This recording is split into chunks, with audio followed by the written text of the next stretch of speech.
kabajamtoota hordoftoota keenya akkasiin birroo masqalaa waggaaf jajaan booda keessummaan tokko eebba Orna Afrikaa istuudiyoo keenya Arawaa irratti OBN ittiin argadhe. Keessummaan koo Ministeera Muummee Dr. Abiyyii Ahmedidha. Hanga xumura qophii keenyaatti nu hordofaa nu faana tura. Kabajamoo Ministeera Muummee Dr. Abiyyii Ahmed baga nagaadhaan gara istuudiyoo keenyaatti nu dhuftanii isiniin jedha. Baga nagaan nu eddan baga gammaddan. Ulfaadhaa. Egaan guyyaa irraa kana isin faana gaafiif deebii gochuuf wanni na dirqisiise dhimmoota uummataaf ifa ta'uu qabantu jiru. Gaafiin kiyya ka jalqabaa dhiyeenya kana bakka tokko keessumattuu miidiyaa hawaasaa irratti bal'inaan namoonni kan odeessan Dr. Abiyyii Ahmed Oromoo miti kan jedhutu deema. Dr. Abiyyii Ahmed dhugumaan Oromoo miti. Aadaa Oromoo keessatti Oromoon orma barsiifatee moggaafatee Oromoo godha. Malee qaccee ofii nama ofii Oromoon godhu.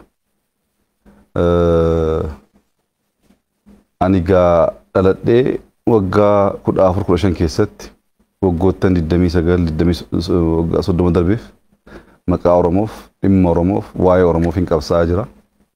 Amman dhufee muummicha ministeeraa ta'etti guyyaa tokko mamii komii akkasii dhagee hin beeku.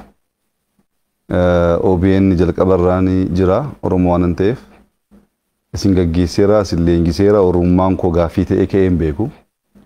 Amma eeganii muummicha ministeeraa ta'e asitti namoonni yaada guguddaa burqisiisuu hin dandeenye namoonni siyaasa adeemee injifannoo fiduu danda'u kallattiidhaan bocuu hin dandeenye odol akkasii kaasanii akka dubbatan nan dhaga'a.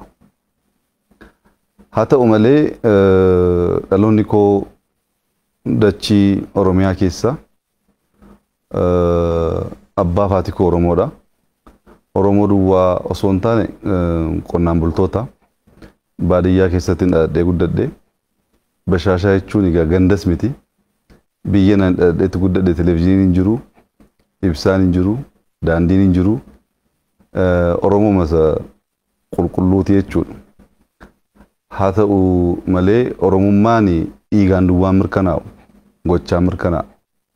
Ani Oromummaa koo gaabbii an Oromoof qabu of kennee qabsaa'ee jaalawwan koo wajjin injifannoo fidee eenyummaa ofii dhugoomsee hin jira. Kana akka haaraatti kaasuudhaaf baay'ee rakkadhu.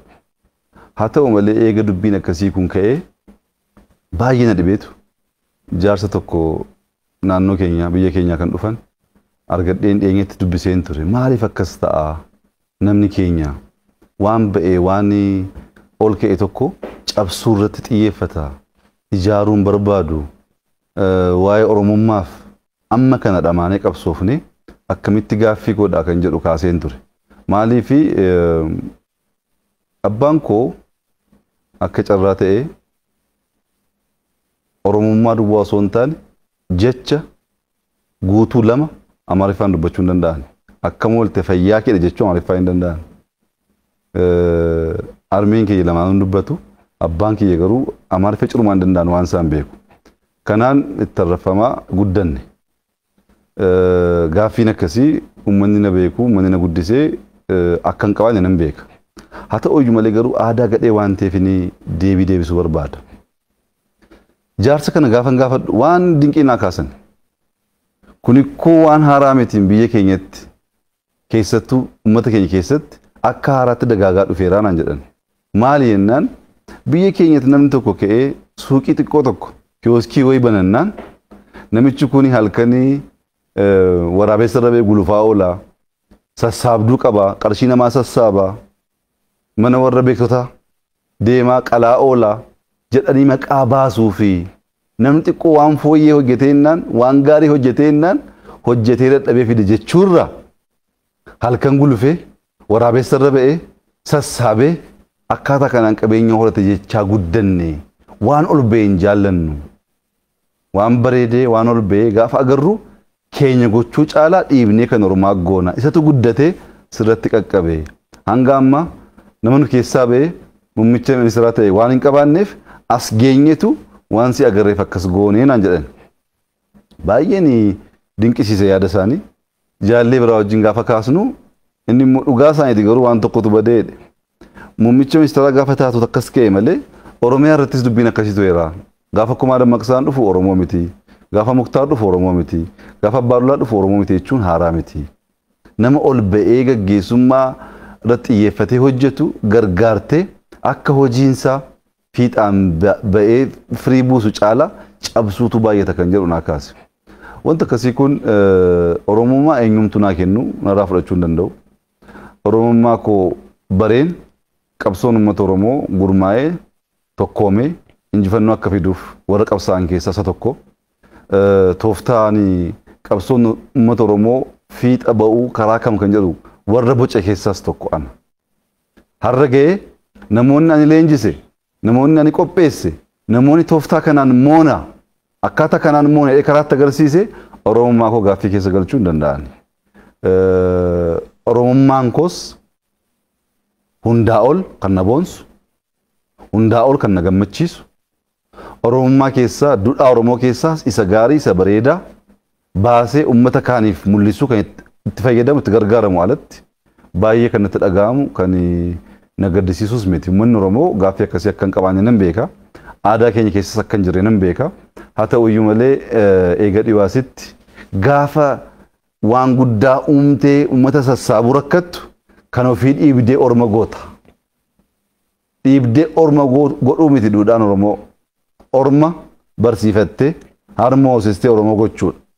Kanaaf inni kan koo dhiigaanis seenaanis wanta akkasii kaasuuf baay'ee nama rakkisa.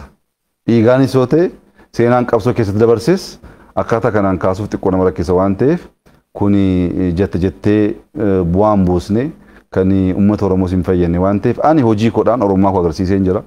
OBN irraa kaasee bakka hin deemee hundatti waan bu'uura ta'u waan Oromoo ol kaasuu mul'isuu danda'u hojjedheera. Akka biyyaattis kana gochuun barbaada.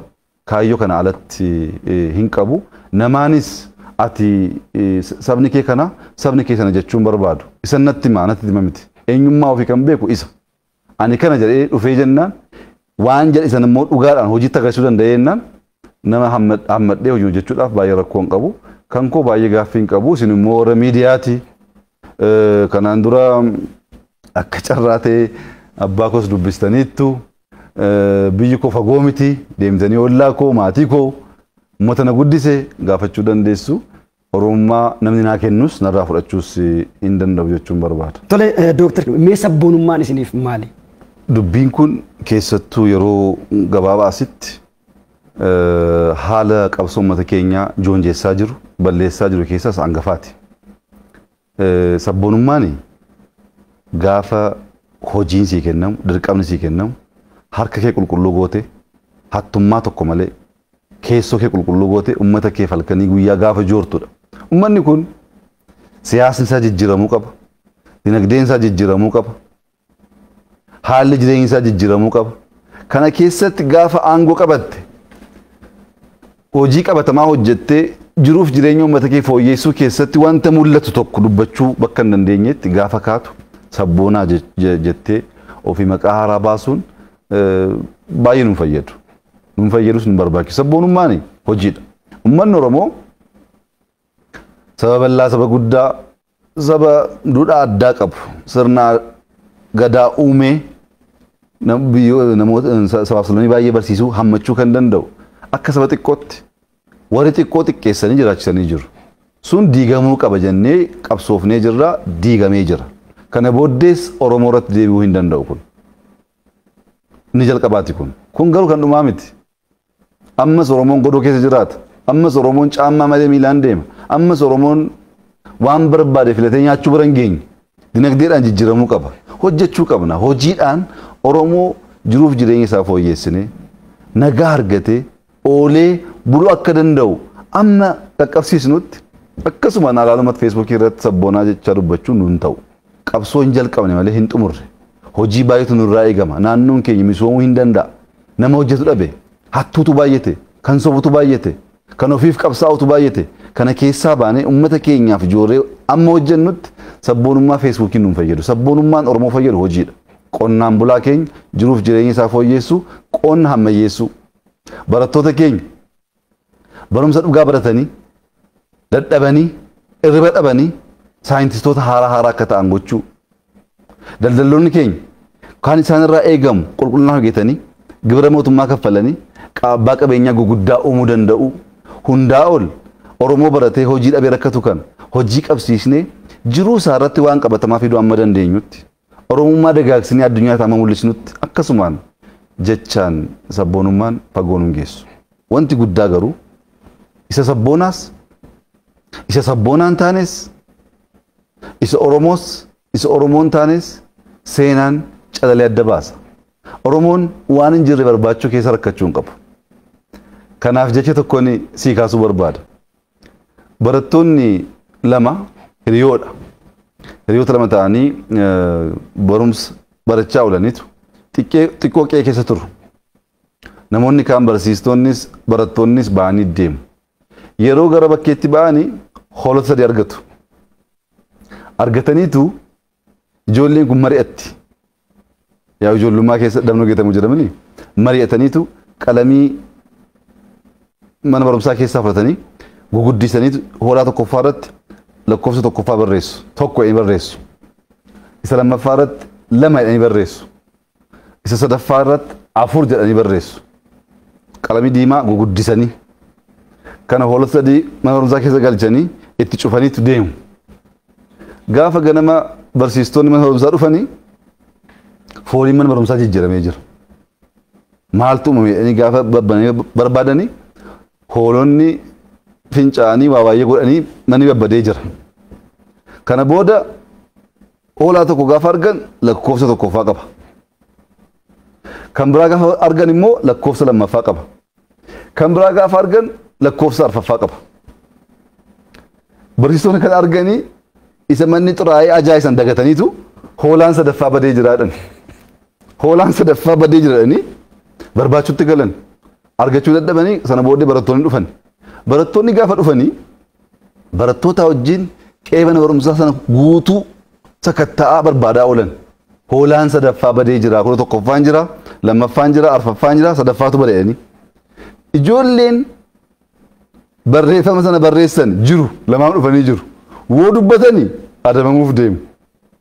Akka nama hin beekne warra hin beekne wajjin guyyaa guutuu barbaachaa oolan. Hoolaan sadaffaa sun hin jiru. Jalqabumarraa hin jiru. Yaadan jirreedha. Yaadan jirre ta'uusaa namni baay'een hin beeku. Hin beekuuf barbaade. Warri beekus immoo waliin barbaade. Warri beekus dubbatanii dubbicha sirreessuu badii ofii amananii irraa barachuu isaniitu akka hin beekne ta'anii warra hin beekne wajjin barbaachuu keessa deeman. Dubbiin Oromummaas kana, dubbiin sabboonummaas kana. Waan hin jirre barbaachuuf cinqamuun barbaachisaa miti. Sabboonummaan hojiidhaan mirkanaa'a. Oromummaan hojiidhaan mirkanaa'a. Kun waan jiru waan mul'atudha. Kana dhiyeesseetu waan hin jirre barbaacha keessa hoo deemte akka hoolaa sadaffaa sana jooraa ol taalatti argachuu hin dandeessu. Hin jiru ka. Warri beekanis jiru amma callisanii wajjiniin sabboonaa wajjiniin immoo Oromoo miti Oromoo warra jedhanis jiru ammas. Akkuma hoolaa kanaati. Oromoon kana keessa jooruun qabu. Sabboonummaa hojiidhaan, Oromummaa hojiidhaan jiruuf jireenya Oromoo jijjiiruuf Oromoo dagaagsuu keessatti mul'isuudha wanti guddaa. Isa immoo gochaa jirra. Kana immoo seenaan hin baasa kan jedhu amantaa guutuu qabna. Dooktar Abiyyii kan biraan wanta ka'utu jira. Dooktar Abiyyii Ahmed Oromoo ganee jira. Nu gate. Warra jedhantu jiru. Garee jedhantu jira. Isa kana akkamitti ilaaltan isin? Dhuguma Oromoo gantanii? Egaa gaaffichi Oromoo gante ta'uu malu. Of ganteedha kan ta'uu qabu. Namni of gane immoo biyyaafis hin ta'u maatiifis hin ta'u. Oromoo gante osoo hin taane kan ta'uudha qabu of ganteettaa biyyas ganteettaadha. Kun immoo hojii hojjechaa jirtu, hataa jirta, biyya kana jijjiiraan jirtu akkaataa kanaan ibsamuu qaba. Waan qabatamaa ta'een ibsamuu qaba. Namoonni Abiyyii Oromoo irraanfattee dagate jedhanii kanaan dura Oromoo waan ta'aniif duuba biyya keessa taa'uu warra hin dandeenye. Biyyatti deebisee, maatii isaaniitti deebisee, qe'ee isaaniitti deebisee, dachii isaan irra dhaabbataniitu waa'ee kana dubbachaa jiru. Anaaf kun injifannoo guddaadha. Injifannoo guddaadha. An kan injibbaa ture osoo Oromoon Oromummaa isaatiif Oromoo waan ta'eef biyya keessaa baqatee biyya keessa jiraachuun ulfaatee rakkanne sanatu jijjiiramuu qaba jedheen qabsaa malee eegaas deebi'ee booddee Oromoon saba bal'aa Sababa guddaa waan ta'eef yaanni isaa hundi tokko ta'uu dhiisuu danda'a. As ga'ee dubbii akkasii gaafa kaasu an akka injifannootti ilaala. Maaliif qe'ee keenya keessa jirra wal komachuu, wal hamachuu, wal qeequun rakkoo hin qabu. Kan rakkoo qabu namni qe'ee ofii keessa jiraachuu gaafa dadhabudha. Isa immoo qabatamaan jijjiirree jirra jechuudha. Lammaffaa yeroo baay'ee meebiyaatis leenjii baay'ee yeroon kennu hirmaatteetta. Rakkoon inni guddaa akka Oromootti kanaan dura ture. Kanaan baay'ee leenjisaas barsiisaas ture. Yaanni keenya yaada mo'aa ta'u. Yaada mo'aa qabaachuu baannaan yaada mo'amaa qabaattee qabsooftus mo'uu hin dandeessu. Maaliif injifannoon sammuu keessa jira. Namni sammuun isaa mo'ame aarsaa kaffaluu danda'a, hiriira nagaa bahuu danda'a, wacuu danda'a, injifannoo fiduu hin danda'u. Qalbiin keenya jijjiiramuu qaba. Yaadattaa akka Oromiyaatti bakka baay'eetti kan leenjisaa ture qalbii keenya hajijjiirru nuti qabsaa'uuf osoo hin taane mo'uuf uumamne injifachuu qabna kan jedhu ajandaa guddaa kaasee leenjisaas dubbachaas tureera. Ammas akkamitti injifannaa kan jedhu tooftaa irratti injifannoon karaa kamiin dhufa kan jedhu garaagarummaan guddaa jiraachuu ni mala. Oromoon waan lamaan beekama. Tokko hacuucamuudhaan saba guddaa uummata bal'aa ta'etu hacuucamee dhiibamee mootummaan abbaa irree waan qabu hunda dhabsiisee aadaasaa, eenyummaasaa, afaansaa, dachiisaa dhabsiisee garboomsee jira. Kanaan beekama. Lammaffaa saba sirna gadaa uume hammachuu beeku, qooddachuu beeku, biyya ijaaruu beeku ta'uu isaatis hin beekama seenaa keessatti. Seenaa Itoophiyaa hunda boqorratti Oromoon biyya ijaaruu keessatti ga'eensa baay'ee olaanaadha. Ani isa itti dhiibamne, isa itti hacuucamne umrii koo guutuu kennee qabsaa'ee injifadheen jira. Anaa jiruu kana booddee Oromoon hacuucamuu hin danda'u. Amma xiyyeeffannaan koo isa kaani. Oromoo isa hammataa, Oromoo isa jaallataa, Oromoo isa kan dadhabe cimsu, kan abbaa dhabe yatiima guddisu isarra hin jiraan. Oromummaa waan ta'eef Oromummaan dhugaan hojiidhaan mul'achuu danda'u isa waan ta'eef. Kun namoonni har'a hin galleef oolee bilee akka galuuf danda'u naa gala. Sila waa'ee OBN kaasaa turre. Yeroon OBN keessatti isin wajjin hojjedhu gaaffiin koo maal ture? Afaan Oromoo nun ga'u, afaan Amaaraa nun ga'u, gaanfa Afrikaatti ba'uu qabna, Sumaayeetti dubbachuu qabna, Keeniyaatti dubbachuu qabna, Suudaanitti dubbachuu qabna. Sabni kun saba guddaadha akka Afrikaatti baramuu qaba kan jedhu kan hin kaasaa ture maaliifi Ingiliz biyya xiqqaadha. Akka addunyaatti afaan ishee afaan waliigalaa kan ta'ee jiru addunyaa guutuu afaan ishee barsiifatte. Kun hanga amma Ingiliz hin jirtu dadhabdeetti. Ameerikaan jira, Chaayinaan jira kan ishee irraa barateetu afaan Ingiliz afaan ofii godhatee Afrikaa keessatti biyya baay'ee addunyaatti biyya baay'ee afaan Ingiliz afaan biyyaa ta'eetu hojiirra oolaa jira. Nus immoo isaan gargaaramuuf tattaafachaa jirra. Akkuma kana namni aadaa isaa eenyummaa isaa babal'isee barsiisu hin barama. Seenaa keessattis bu'uura guddaa kaa'ee waan darbuuf tooftaan amma Oromoo jedhee isa kaan hammachuu dadhabee adeemu suni Oromummaa miti. Oromoon Oromoof qabsaa'otee eenyummaa ofiitti deebi'uu qaba. Eenyummaan ofii hammachuudha, jaallachuudha, qooduudha, guddisuudha. Haadholiin Oromoo harmoo ofii ho'isiisanitti ijoollee guddisu. Guddisuu duwwaa miti akka mucaa ofitti dhaalchisu Oromoon kana. Kana dagaagsuu baannaan Oromummaan siin gallee Oromoof qabsaa'aa jechuun soba. Oromummaan kana kan hin hojjechaa jiru isa kun seenaa keessatti mul'ata. Oromoo ganuu hin danda'u. Oromoo ganuu jechuun of ganuudha.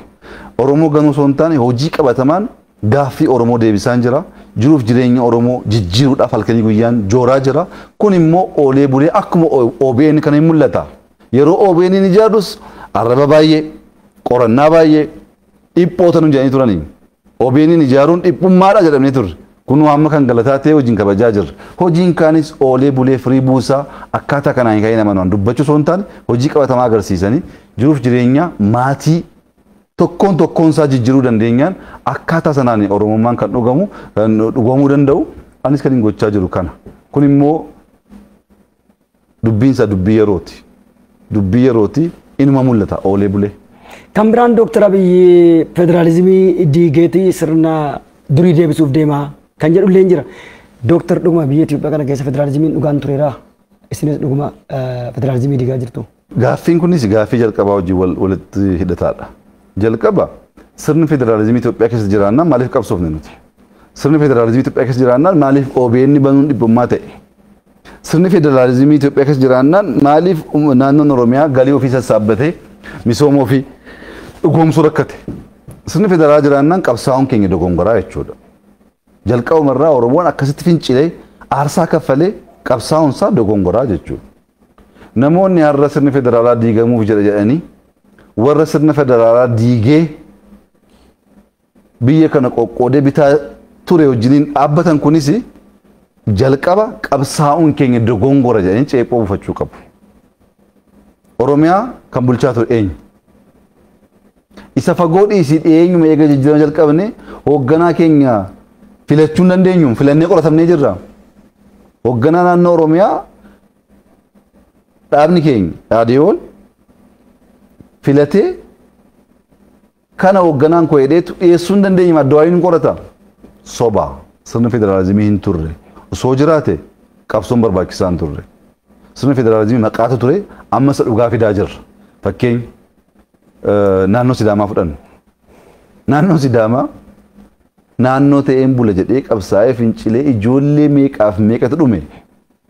Waggaa meeqa qabsaa'anii sirni sun gaaffiin kun gaafa ka'u hin rukutaa, hin hidhaa, hin ajjeesaa, ukkaamsee tambisa. Har'oo Oromoon hin dhaggeeffata carraa kennaa karaa dimokiraatawaa ta'een uummanni sun mirga ofii fedhiisaa mirkaneessee jira. Federaalizimii jechuun kana. Yeroo dhufnu naannoo 9 amma naannoo 10 ta'ee jira. Ittuu cimaa jira moo diigamaa jira? Kun tokko. Lammaffaa federaalizimiin dhugoomuu kan danda'u heera mootummaa irratti. Heerri mootummaa hanqina kamiyyuu qabaatu malee heera mootummaadha. Hanqina isaa sirna isaatiin jijjiirta. Amma sirraa'utti immoo isaan gargaaramtee hojjetta. Bakka barbaaddutti heera mootummaa kaasaa, bakka hin barbaannetti heera mootummaa irra darbaan ta'u. Inna sirni federaalizimii cimaa jira. OBN piroojeektii Shaggar deemee ilaaluu danda'a.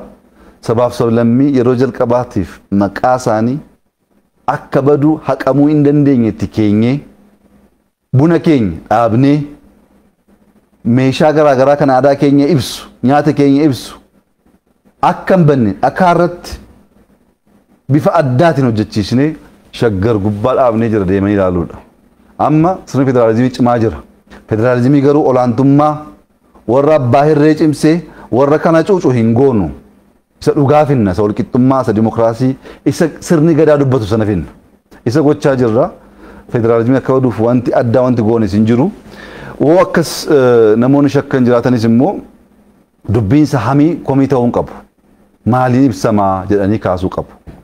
Amma Oromooni OBN banachuu hin dandeessuu qoratamaa ture. Har'oo naannoon barbaade akka barbaade amma mootummaa arrabsuutu dubbachaa hin jiru. Kamtu sirna dimokiraasii sirna federaalizimii ta'etu uummanni keenya fedhiif yaada isaa akka barbaade ibsachaa jira kan jedhu uummanni hundi hin beeka. Kuni qabsoon akkasii kun injifachuu hin danda'u.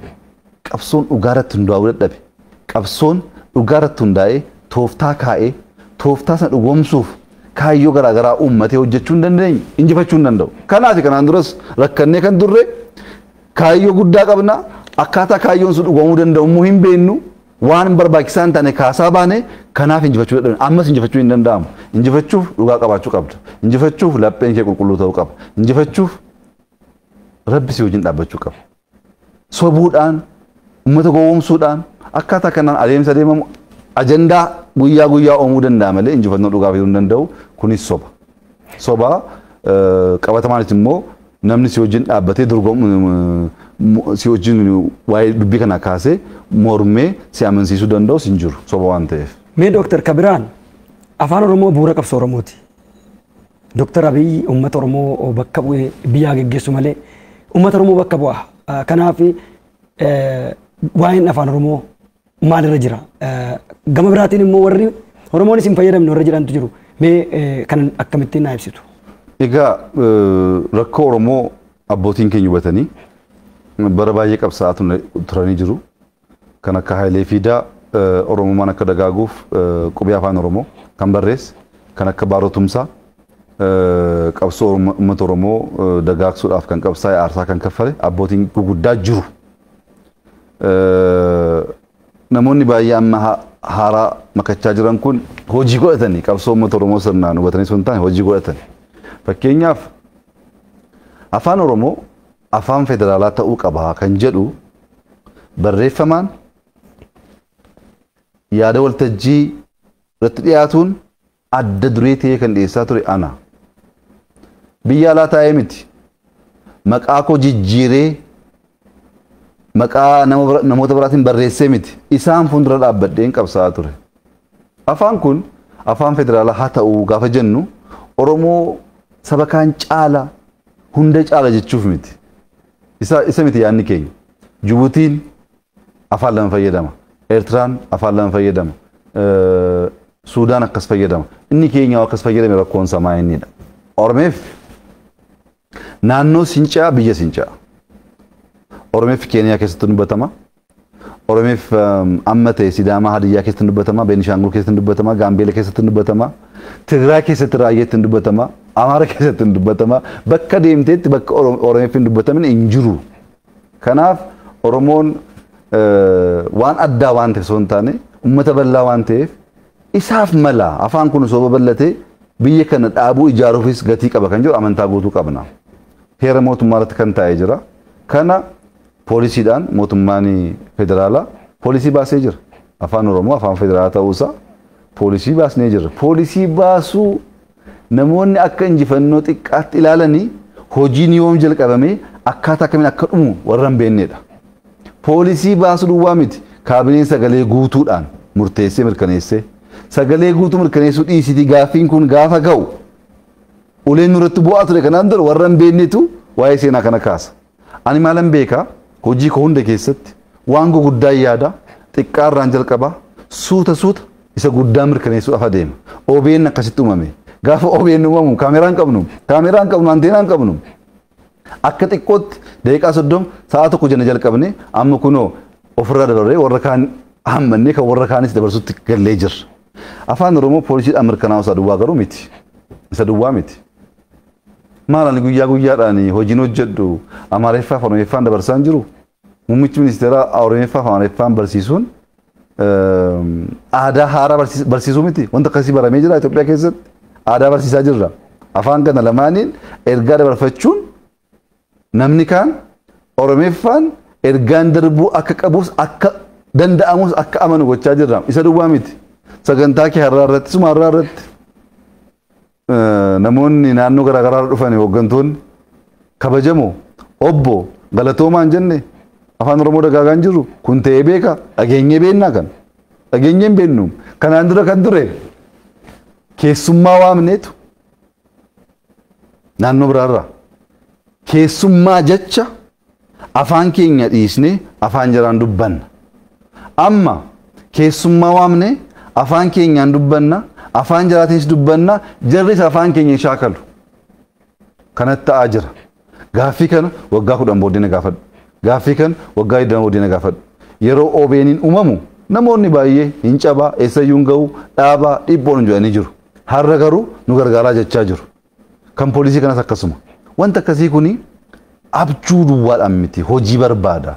Hojii guyyaa barbaada. Aadaa jijjiiruu barbaada. Sirna jijjiiruu barbaada. Kana keessatti kan dhugoomuu danda'u. Kanaaf sirna barumsaa keessatti hojii guddaa hojjechaa jirra. Hojii guyyaa keessatti odeeffannoon afaan kanaan akka darbu gochaa jirra.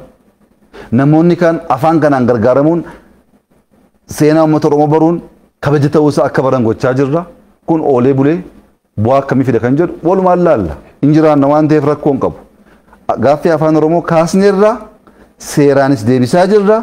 Hojii guyyaatiinis mul'isaa jirra. Oolee bulee hin mul'ata naannoleen baay'ee afaan Oromootiin barsiisuuf qophaa'aa jiru. Ajajnee miti. Dhiibbaatti qaqqabsiisnee miti. Oromoo wajjin waliin jiraachuuf aadaa isaa eenyummaa isaa baruun barbaachisaa waan ta'eef. Kanaaf dubbiin akkasii kun guyyaa tokkoon waan mirkanaa'uu danda'u miti. Gamoo kana ijaaruu barbaaddeetu guyyaa tokkoon kaa'uu hin dandeessu. yeroo barbaada. Yaada gurguddaa akkasiis guyyaa tokkoon dhugoomsuu hin danda'amu. Afaan Oromoo afaan federaalaa haa ta'u inni gaaffii kaasuun biyya yakka ture keessatti poolisiidhaan dhugoomsuun injifannoo guddaadha. Inni kaanis immoo hojjetamaa jira, mul'achaas jira. Qabatamaanis immoo wanta ta'u hundi keenya boriftaan arginu waan ta'eef baay'ee nama yaaddeessu karaa gaarii irra jira. Adeemsaas baay'ee nama gammachiisa. Bu'uura qabatee, seera qabatee hojii guyyaa guyyaa mul'achaa jira. Inuma ta'a kana dhaabuu kan danda'us jira yaadu gama kootiin. Jijjiiramni kun gufateera warra jedhantu jiru. Darbee darbee bakka tokko tokkotti jijjiiramni gufate warra jedhan. Akka nama jijjiirama kana hoogganaa jirutti isin kanarratti warra kanaan maal jettu? Jijjiiramichi eessatti beeku? Jijjiiramichi gufachuusaa kan beektu jijjiiramichi keessa hoo jiraatte duwwaadha. Tokkoffaa uummanni bal'aa Oromoo sabni kun akka hubatu kan hin barbaadu. Dhufaatiin jijjiirama kana dhufaatii mootummoota kanaan duraa wajjin waliin fakkaatu. Mootummaan dargii gaafa dhufu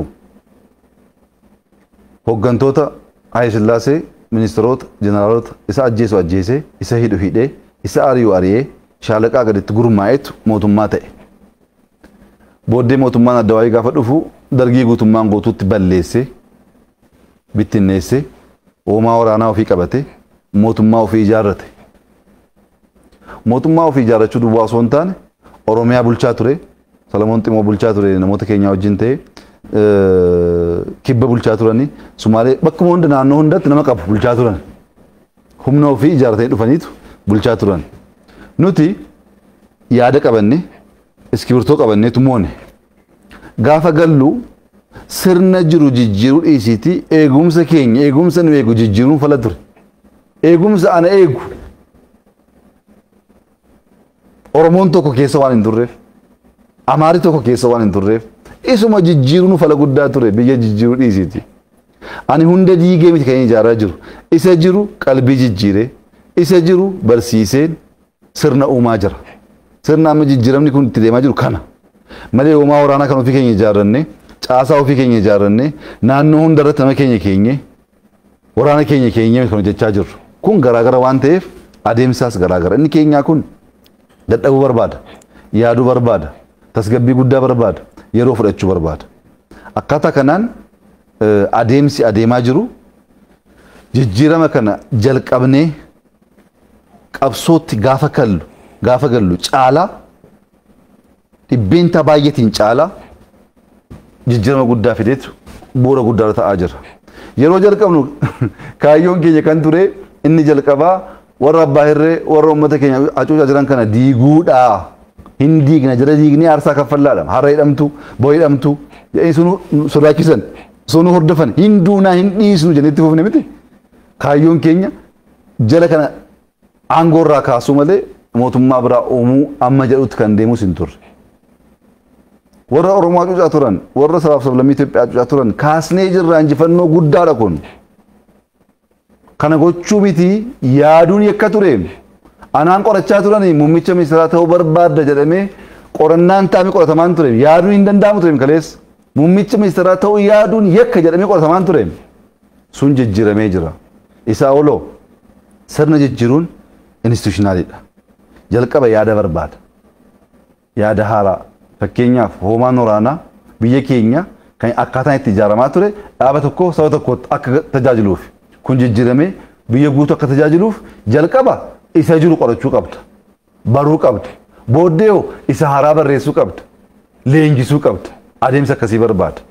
Dippiloomaasii irratti adeemsa keenya jijjiirree jirra. Hoomaa waraanaa irratti jijjiirree jirra.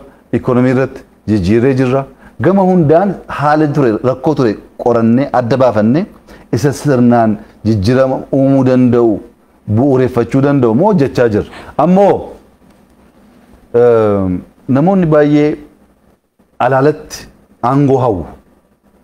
Alaalatti fedhii isaanii mirkaneessuuf humna qaban hunda fayyadamanii hojjetu. Garuu dhaamsi koo qophaa'uu barbaada. Qophii malee wanti dhufe hundi rakkoo qaba. Waa hunda qophooftee yaaddee ittiin adeemtu taanaan gaafa dhufee sirka kufu galatti deemtu wallaalta. Namoonni hawwii qaban hawwiin kun akka cabuun barbaadu akka baduun barbaadu. Hawwiin kun garuu qophiidhaan hojii guyyaa guyyaadhaan bu'uura guddaa godhachaa dhufuudha baannaan hawwiin sun gaafa dhugoomu namichi kan duwwaa osoo hin taane saba isaas dhaaba isaas kan qaanessu ta'uu danda'a. Amma namoonni bakkee ta'anii akkaataa kanaan qeeqan boriftaan carraa argatanii gaafa dhufan ilaalla. Gama keenyaan kan yaadne caalaa fakkeenya baay'ee kaasuu hin danda'a. Gaafa masaraa mootummaa galu miindaa kaffaluu hin danda'u. Gaafa masaraa mootummaa galu qabeenyi biyya kanaa akka waliigalaa biliyoona doolaariitiin 87 ture. Gaafa masaraa galu galiin nama tokko nama dhuunfaa 800 wayii ture. Haala gama dinagdeetiin kan 87 ture qabeenyi waliigalaa biliyoona 100 caalee jira. Gaafan galu liqeeffachuu hin danda'u Itoophiyaa liqeeffattee biyya deebisuu hin dandeenye jedhama. Amma liqeeffachuu dandeenya. Miindaa isa jiru kaffaluu miti miindaa baay'ee fooyyessinee jirra. Piroojeektii haala jalqabu duwwaa osoo hin ta'in isa jiru kumaatamaan finnee jirra kan Oromiyaas hin beektu. Gama dinagdeen seenaa guddaa hojjenne gama dippiloomaasii seenaa guddaa hojjenne. Piroojeektiin hidha Abbayyaa du'ee ture. Fayyisnee kun amma mormiin bishaan qabachuu dhiisu miti. Piroojeektii duddu'e kan akka kana warshaa shukkaaraa fudhachuu dandeenya, indastiriyaal paarkii fudhachuu dandeenya. Piroojeektii baay'ee kaasuu nan danda'a. Kan du'e fayyisnee hojiitti jijjiiraa jirra. Jijjiiramni kun biyya kana hambisee jira. Jijjiiramni kun akka jarri hin jiru taanaan biyyi kun hin diigama jedhanii dubbatan sana akka hin taane dhugoomsee jira. Biyyi kun hin diigamu. Biyyi kun kan isa qabee jiru waan mul'atu duwwaa miti. Kan hin mul'annes jira, sammuunis jira, aadaan jira, duudhaaleen garaagaraa jiru. Akka jarri yaadan sana gaafa barbaadan tokko kan ta'u gaafa jarri hin barbaanne immoo kan diigamu akka hin taane qabatamaan agarsiisnee jirra. Bu'uura qabatee bifa addaatiin deemaa jira. Kan immoo addunyaa guutuutu mirkaneessaa jira. Addunyaa guutuutu dubbata. Fakkeenya fudhaa Itoophiyaa irraa akka jiraatu jijjiirama fidaa kan jedhu addunyaa guutuutu dubbata. Inni keenya maaf rakkataa? Isa gaa oollee bullee seenaa keessatti ilaaluudha. Itti fayyadama miidiyaa hawaasaa duudha Oromootiin wal qabsiistanii keessumattuu bakka tokko tokkotti maqaan balleessiin daangaa darbe yeroo barraa'u hin argina. Dooktar Abiyyii Ahmed akkuma arganitti barreessuutu jira. Kana duudhaa saba Oromoo qabu waliin wal qabsiistanii mee akkamitti ilaaltu? Isinis yeroo baay'ee deebiin yeroo kennamu isin argamu dhugaa ta'ee soba ta'ee wanti irratti dubbatamu hin jiru. Isin isa kana akkamitti ilaaltu? Kun gaaffii baay'ee gaaffii murteessaadha. Kanaaf garuu deebii si kennu duratti xiqqoo duubatti deebisuun barbaada. Jalqaba muummicha ministeeraa ta'uu yaadinaa muummicha ministeeraa ta'uu isiniin maluu isiniin dandeessanii isin bitamuuf malee bituuf hin geenye isin dhiphummaa qabdu ilaalcha gadaantummaa qabdu hin dandeessanii bara jedhamu keessatti barreeffama tokko ni argadhee dubbise. Sanattuu hanga irraa anaa fi humna ta'ee na qabee deemaa jira. Barreeffamni suni Maandeellaa wajji wal qabatee barraa'e. Maandeellaan barataa kan ture seera barachaa ture yeroo dargaggummaa. Gurraachi bara isaa keessatti seera barachuun baay'ee kan barames miti kan barbaadamus miti. Barsiisaan adiidha. Maandeellaan arguu jibba. Kutaa barumsaa keessatti. Guyyaa tokko Maandeellaan namichi kun akkasa jibbu beekaa kaafteeriyaa kan mana barumsaa sana nyaachuu gaafa deemu barsiisaan sun bakka tokko taa'ee jira. Maandeellaan itti hiqeetu gara teessoo isaatti deemeetu taa'ee nyaata isaa fidatee nyaachuu barbaannaan piroofeesarri sun waan tokkotti dubbate. Mister Maandeellaa jedheen, obbo Maandeellaa jedheen, maali booyyee fi simbirroon waliin ta'anii akka nyaachuu hin dandeenye hin beektuu jedheen. Egaa namichi kun booyyee fi simbirroo gaafa jedhu booyyee eenyuun jechaa akka jiru simbirroo eenyuun jechaa akka jiru ifa.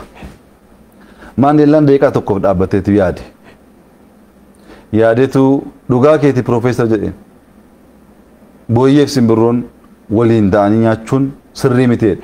Garuu immoo jedhe simbirroon balali'uu waan dandeessuuf bakka ishee jijjiirrachuu dandeesseetu bakka isaa irraa ka'eetu bakka biraa taa'e. Maal jechuudha? Atillee anaan booyyeen an jechaa jirta booyyeen si an simbirroodhaa jedhee deeme jechuudha. Namichi kun baay'ee aare. Baay'eetti dhaga'ame.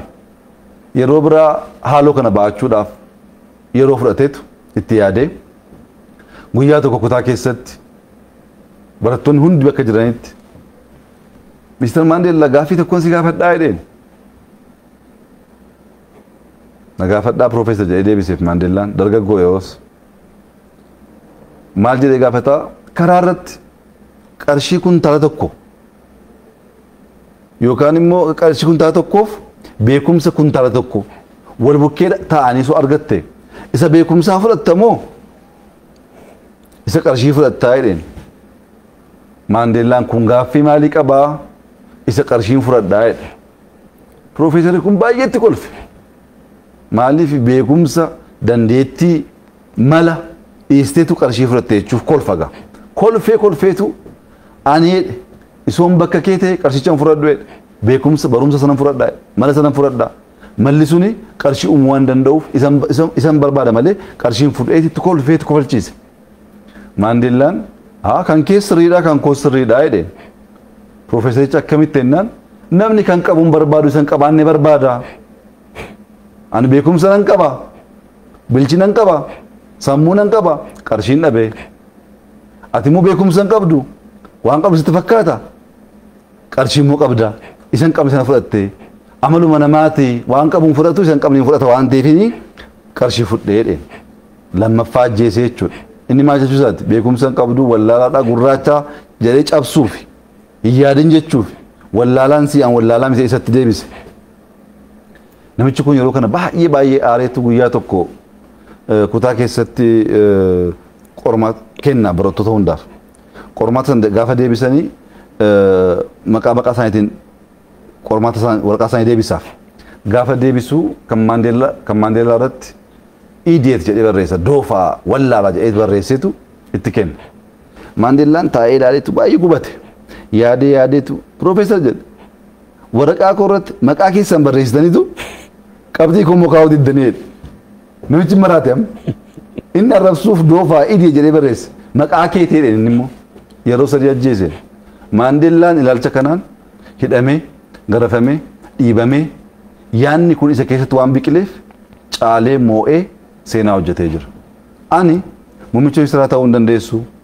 Ati bitamuuf malee bituuf hin qophoofne. Ati xiqqoodha. Ati hin beektu gaafa naan jedhan kan kun arraba kana hunda jecha kana hunda abbaatti deebiseen karaa koon deemaa ture. Kana tosiin naga'e. Harroo sagalee baay'ee dhaga'ama olii gadi. Inni kee hundi mirqaan barreessaa oola. Kana hunda deebisaa oolan hojii hojjechuu hin danda'u. Ani seenaa hojjechaa hin jira.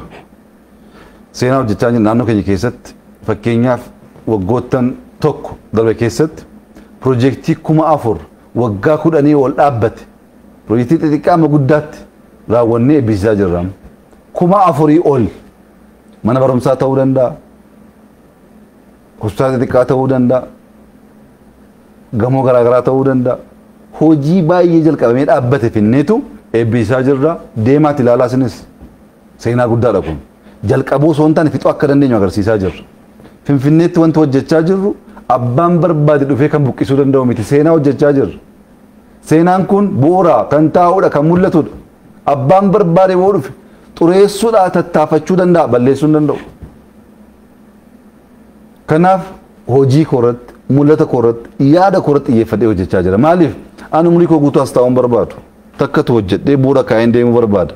Amma sanatti immoo warra odeessu wajjiniin gabaa isaanii oolee yaada isaanii dhaggeeffachaa isaaniif deebii kennuu keessa oole hojiin kun abbaa dhaba. Kun uummata Oromoo hundaaf barumsa guddaa ta'uu danda'a. Kan nu arrabsuu barbaadu, kan nu cabsuu barbaadu, kan nu dhiibuu barbaadu akka Oromootti isa ta'u akka biyyaatti. Itoophiyaan piroojeektii laga hidha Abbayyaa yaaduu hin dandeessu hin qabdu jedhanii kan dubbatan jiru. Amma sammaa kana Misir piroojeektii dachaa 5 fedhii ishee oli kan ta'e hojjette Itoophiyaan jetti. Fedhii keenya akka nama murteessu arraboota akkasiif deebii kennuuf yeroo balleessuun barbaachisaa miti. Mul'ata kee yaada kee qabatteetu xiyyeeffattee deemtee sana galmaan ga'uu dandeessee jennaan oolee bulee inni si arrabsees inni si komatees inni si jibbees harka kenna. Inni hafuun immoo moonee harka kennisiisnee jirra ammas immoo waan bu'uuraa hojjennee harka kennisiisna kun shakkii hin qabu. Akka moonu beenna mul'ata keenya beenna akkaataa hojjechaa jirrus beenna. Kana hojjechuu dadhabdeetu maqaa baasaa yoo oolte maqaa kee hammattee teessaa maqaa kee wajjin dhimma hin qabu. Dubbii kee wajjin dhimma hin qabu warra na arrabsuuf fedhii hin qabu akkasitti miti kan hin guddadhe an hojii hojjedhee waan seenaa keessatti midaalamee dhaloonni hojii jechuun kana jechuu danda'amu hojjechaa jira yaadaanis dhaabbileedhaanis waan mul'atuunis OBN deemee ilaalu inxooxxoo waan fakkaatu inxooxxoo hojiin hojjenne suni dhugaa dubbachuuf Washington DC London deemtee argachuu hin dandeessu. Deemaa laalaa hojii addaa hojjennu biyyi kun akka danda'u hojjechuu akka dandeenyu jijjiiruu akka dandeenyu mul'isaa jirra. Kun akka biyyaatti bal'achuu qaba. Badhaadhinni sadarkaa biyyaatti dhugoomuu qaba. Kana gochuuf bakka tokkotti shaakaltee hojjettee xiqqoora jalqabdee bal'isaa deemta. Al tokkoon biyya guutuu jijjiiruu hin danda'amu biyyi jijjiires hin jiru. Akkaataa kanaan deemaa jirra. Injifannoo guddaa kan saba keenya boonsu biyya keenya boonsu hojjechaa jirra. Nus immoo gammachuu guddaa hojjechaa jirra. Bakka arrabaan jiru bakka hojii waan jirruuf bakka waan guyyaa mul'atu guddatu keessa waan jirruuf gama dinagdee waan goone beenna. Gama homaa waraanaatiin waan goone beenna. Gama siyaasaatiin waan goone beenna. Baay'ee gammanna. Injifannoon kunis immoo oolee bulee hunduu kan itti gammadu akka ta'u abdii guddaa qaba. Kallattiin qabsoo Oromoo kanaan booda maal ta'uu qaba? Wanni uummata Oromootiif dhaamtan maaltu jira? Uummanni keenya duudhaa addaa, seenaa addaa, beekumsa addaa, jabina addaa qaba. Namni jijjiirama fidee eenyummaa ofii ijaaruu barbaadu jalqaba eenyummaa ofii sirnaan baruudha. An bashaashaallaa dhalachuu koo dagannaan, abbaa fixaarraa dhalachuu koo dagannaan, guddisa koo dagannaan, of dagannaan, Oromoofis hin ta'u biyyaafis hin ta'u.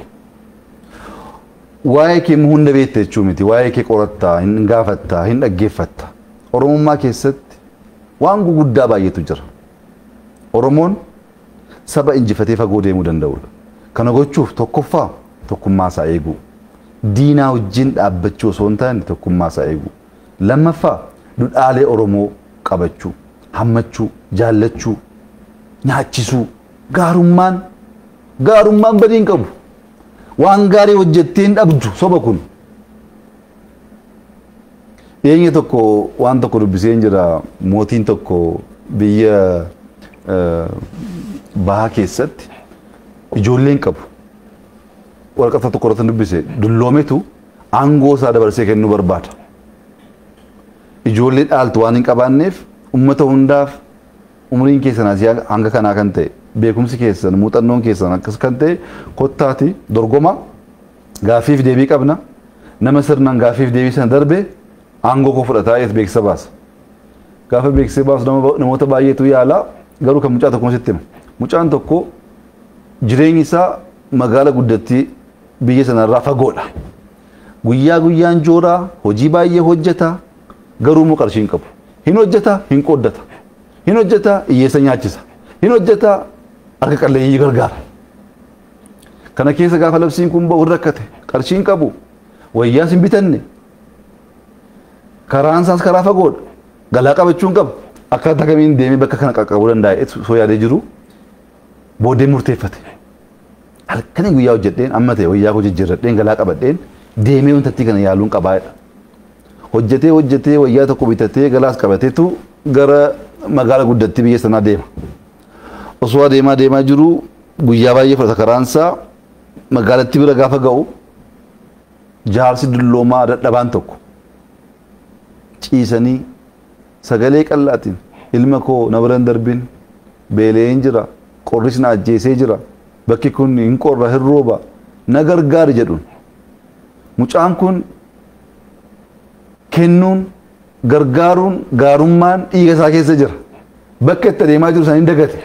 Akka itti rakkatee galaa sana sassaabachuu qabachuu dandeessu hin dagate. Yeroo sanatti dagateetu abbaa koo hidheetu wayyaa isa baasee itti kenne galaa qabatee itti kenne nyaadhaa jedhees biraa deema. Xiqqoo deemiti yaadata. Edaan rakkatee hojjetee wayyaa bitatee galaa qabateera. Galaan isaas hin jiru wayyaa isaas baafatee kennee jira. Amma maalan godhaa jedhe. Magaalaa bira gahee hin jira. Akka mootii bira hin deemneef wayyaan kun jiru. Dubatti akka hin deebineef kaayyoo qabadhee dhufee hin jiru. Maaluma godhee xiqqoo yaadeetu eeganas ga'e darbuus darbuu baadhus ga'ee man waasaa laalee deebi'uu naaf jedheetu gara masaraatti deema. Gara masaraatti gaafa deemu as taa'ii asiin darbii achi taa'anii namoonni keessummeessan eega tursiisan booddee gara galma tokkotti galchuun. Gaafa galchan mootiin biyya sanaa taa'ee jira bakka kabajaa. mucaan kun gaafa galaa deemu lapheen isaan haa dhufetu gaafa namicha argu baay'ee na'a. Ittiiqaa gaafa deemu mucaan kun boo'ichatti ka'a. Yaa mootii maalan balleesse? Maalan godhe? Maaliif kanaan na qorattu? Mootii sanatu isa kadhachaa ture. Maaf na qorattu kanaan? Humna akkasii hoon qabu qorannaan akkasii kun maaf narratti ta'ee hin bu'aa mucaan. Yaa ilma koo kottu jedheen. Kabaja kana wayyaa kan uffadhe osoon karaarra deeme namaan kadhadhe kan qaban dhiisi kan hin qabne kadhatanii liqeeffatanii naa kennu. Namni nama ta'uu isaa baruu kan hin danda'u kabaja koo wayyaa koo jimmiti jedheeni yeroo baay'ee taa'eera. Namoonni baay'ee yaa jaarsa namaa hin qoostaayi mootii bira deemaa jira na bira darbu jedhe. Gaafa deeman gaafa gaafiif deebisuu deeman jaarsi kun maal ta'e hin qoostaa yeroo hin qabnu mootii bira deemaa jira fiigaa deemu si duwwaatu dhaabbateetu waan qabdu naa qooddee nama akkasii laphee akkasiin barbaada waan ta'eef har'aa kaastee mootiin biyya kanaas jedhe. Mucaan kun gaarummaa kana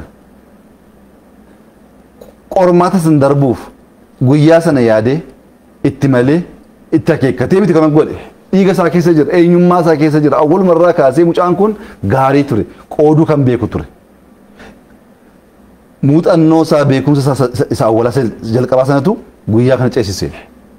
Ammas Oromoon beekumsa isaa awwalaa eenyummaa isa jalqabaatti deebi'uu qaba. Eenyummaan keenya ni jalqabaa kennuudha, hammachuudha, gurshuudha, guddisuudha, harma hoosisuudha. Isa goonaani fagoo deemna.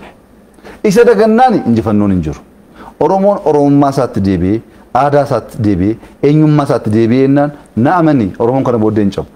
Oromummaa dagachuun garuu baay'ee rakkisaadha. Oromummaa jechuun qooddachuu jechuudha, hammachuu jechuudha, kennuu jechuudha. Achi keessattuu Orma Oromoo gochuu jechuudha. Inni ammaa Oromoodhaan Ormeedha. Oromoodhaan Oromoo jechuudhaan fagoo deemuu hin dandeenyu. Oromoo gochuudhaan fagoo deemuu dandeenyu.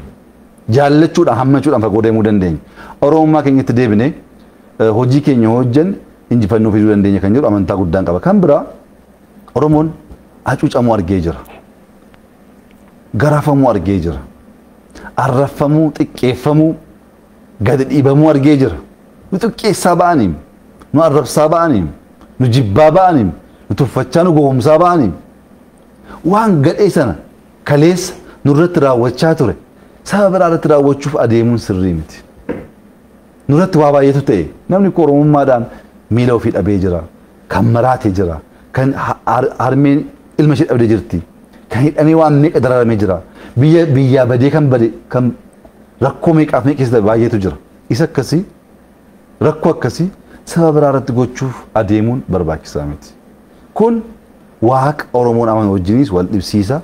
Oromummaa isa awwalaa isa jalqabaarras fagoo nu maqsa waan ta'eef Oromummaarraas maquu hin qabnu, Waaqaanis adda ba'uu hin qabnu. Kan injifannoo nu kennu Rabbi. Waan qabsoof isin duwwaa miti. Nuti iskibitoodhaan galle moomaa waraanaa hin qabnu. Rabbi nu gargaare dagachuu hin qabnu kana. Rabbi immoo kan nu gargaare haqaan tajaajiluuf malee hatuufis miti, sobuufis miti, kan biraa dhiibuufis miti. Hin dhiibnu, hin hannu. Hammannee hunda qabannee sirna dimokiraasii ummanni keenya jalqabarraa uume sana Itoophiyaa keessa dagaagsuu hin danda'amu. Dimokiraasiin Itoophiyaaf hin barbaachisa, walqixxummaan hin barbaachisa, bilisummaan hin barbaachisa. Kun Oromoof miti hundaaf barbaachisa.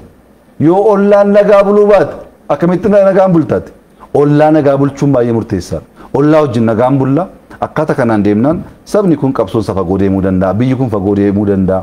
Qabeenya baay'ee qabna, dandeettii baay'ee qabna. Tokkummaan keenya eegamee wal jaallannee wal gargaarree adeemuu dandeenye jennaan fagoo deemuu dandeenya. Inaaffaan jiraatee honnaanu inaaffaan nama nyaata. Inaaffaan kaansariidha. Inaaftee jennaan, hattee jennaan, sobdee jennaan guyyaa tokkoof gowwoomsuu dandeessa, fagoo gowwoomsuu hin dandeessu. Inaaffaaf keessaa baasu. Maaliif aangoo kan namaa kennu Rabbi. Waan hundaa inaaftee hin dandeessu wal gargaarteetu injifannoo kan horii ni goota. OBN Abbaadulaa qofaasaa hin dhaabne. Abiyyii qofaasaa hin dhaabne, Abarraa Haayiluu qofaasaa hin dhaabne, Warqoo Gaachanaa qofaasaa hin dhaabne. Namoonni baay'ee jiru. Waliin ijaaranii asiin ga'an. Oromiyaanis akkasi, biyyis akkasi. Waliin dhaabbachuun baay'ee murteessaadha. Inni ammaa kun xiqqoo karaarra maqaa waan jiruuf adeemsa akkasii keessaa Oromoon bahuu qaba. Oromummaa isa jalqabaatti deebi'uu qaba. Isa godhee jennaan injifannoon keenya fagoo deema. Bu'aa guddaas hin buusna. Dhaloonni eegarees immoo waan guddaa nurraa barata. Saba cabsu, saba dhiibu osoo hin taane saba hammatu, saba jaallatu. saba namaaf qooddachuudhaaf qophii guddaa qabu ta'uusaa agarsiisuu danda'a kan jedhu amantaa akkasiin qaba. Kana goonee jennaan fagoo adeemuu dandeenya kan nu baasus immoo kana. Egaan Dr. Abiyyii Ahmed as istuudiyoo keenyatti turtii yeroo dheeraa yeroo keessan qaalii irraa nuuf qoddanii nu waliin taasistaniif maqaa uummata Oromootii fi OBN guddaan sin galateeffadhaa. Uraa bulaa deebanaan isin jedha. Uraa bulaa galatoomaa jabaadhaa. Isinis mul'inni keessan guddaadhaa fagoo adeemuudhaaf hojii guddaatu isinirraa eegama. Egaa jabaadhaati OBN kana Afrikaa guutuu kan addunyaa guutuu godha. Oromummaaf aadaa Oromoo akka addunyaatti akka Afrikaatti dagaagsuu keessatti gahee keessan taphadhaa jechuun barbaada. Ulfaadhaa. Ulfaadhaa. Egaan kabajamtoota daawwattoota keenya turtii yeroo dheeraa Dr. Abiyyii Ahmed faana taasifnee kanumaan xumurreetii jirra. Qophiin OBN kan biraan itti fufuu turtii gaarii.